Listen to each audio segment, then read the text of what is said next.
Assalamualaikum warahmatullahi wabarakatuh. Di sini saya akan menjelaskan tentang periodeisasi sastra dan teori sastra di Indonesia secara singkat. Yang pertama, periodeisasi sastra.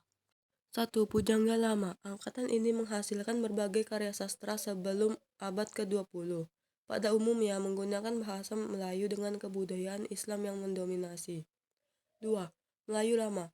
Tak jauh beda dari Pujangga Lama, hanya saja Melayu Lama lebih terbuka terhadap berbagai teks atau tulisan asing yang diterjemahkan. Contohnya Mengelilingi Bumi dalam 80 Hari karya Jules Verne terjemahan, dan Hikayat Sri Mariah oleh Haji Mukti. 3. Balai Pustaka. Pada angkatan Balai Pustaka, banyak buku bacaan mulai dikembangkan untuk tujuan seni sekaligus politik balas budi yang dibangun pemerintah Hindia Belanda. 4. Pujangga baru.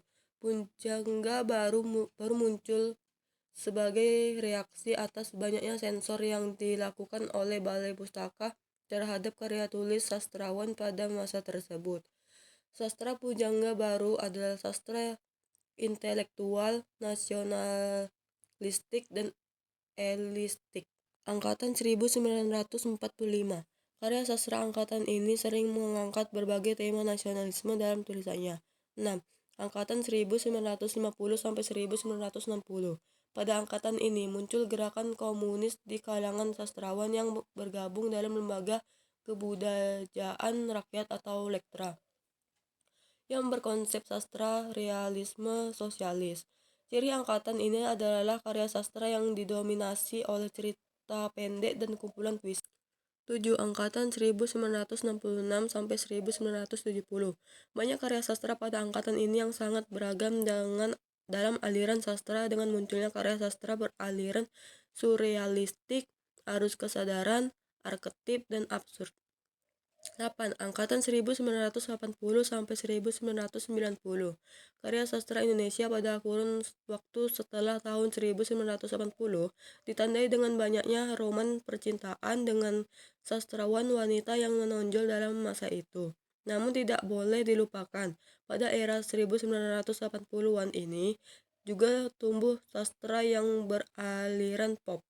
9. Angkatan Reformasi. Munculnya angkatan ini ditandai dengan maraknya karya sastra, puisi, cerpen, maupun novel yang bertema sosial politik, khususnya seputar reformasi.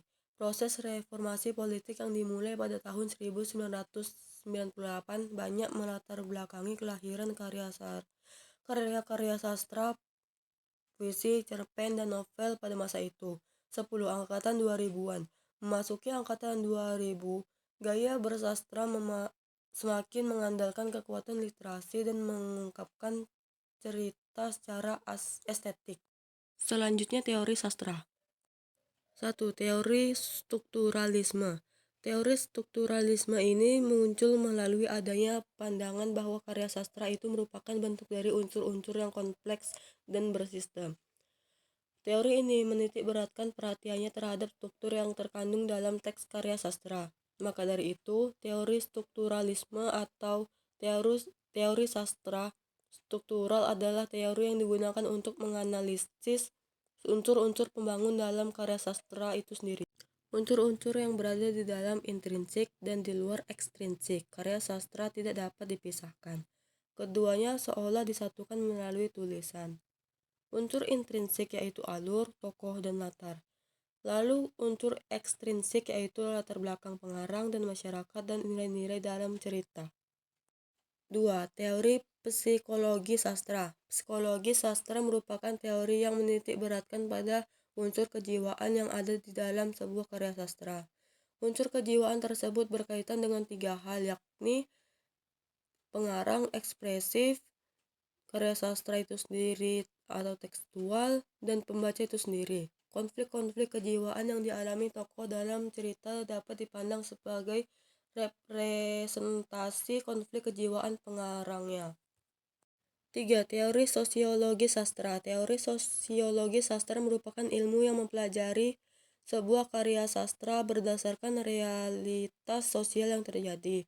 Teori ini akan melihat adanya hubungan antara karya sastra dengan realitas sosial. Teori sosiologi sastra juga meneliti mengenai fakta-fakta sosial yang termuat dalam sebuah karya sastra yang merupakan fakta sosial itu atau imajinasi pengarang sendiri. Selain itu, teori ini juga dapat meneliti mengenai bagaimana penerimaan masyarakat terhadap teks sastra. Sekian yang dapat saya jelaskan. Jika terdapat kesalahan, saya mohon maaf dan wassalamualaikum warahmatullahi wabarakatuh.